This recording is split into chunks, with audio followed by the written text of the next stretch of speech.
Hello বন্ধুরা, good morning সবাইকে। কেমন আছো তোমরা সবাই? আশা করি সবাই খুব ভালো আছো। প্রতিটা বছরই 15ই আগস্ট সকালবেলা ঘুম থেকে উঠে দেশাত্মবোধক গান শুনি, কারণ আমার বাড়ির পাশেই স্কুল আছে।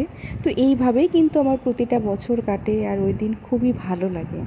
তো আজকে ভিডিওটা এডিট করতে করতে সকালে দেশাত্মবোধক গান শুনছি, স্কুলে প্রোগ্রাম হচ্ছে, খুবই ভালো লাগছে এগুলো শুনতে আর দেখতে। আর মা আজকে রান্না করেছে পমফ্রেট, তো সেটাই কিছুটা রেসিপি তোমাদের দেখানো। আগে মাছগুলো তেলে খুব ভালো করে মা ভেজে নিয়ে তারপরে যেরকম নর্মাল মশলা মা কষিয়ে নেয়, সেরকমভাবে আদা রসুন ঝাল সবটা কষিয়ে নিয়ে মা গরম জল দিয়ে যেরকম রান্না করে, ধনেপাতা কাঁচা ঝাল সেগুলো সব দিয়ে মাছটা ওতে ছেড়ে দিয়ে নর্মালভাবেই পমফ্রেট মাছটা কিন্তু করে। আর আমার খুবই ভালো লাগে মায়ের হাতে পমফ্রেট মাছ রান্না। তোমরাও যদি পমফ্রেট মাছ ভালোবাসো খেতে, কীরকমভাবে রান্না করো অবশ্যই কমেন্ট করে জানাও। আজকের দিনটা সবাই খুব ভালো করে কাটাও।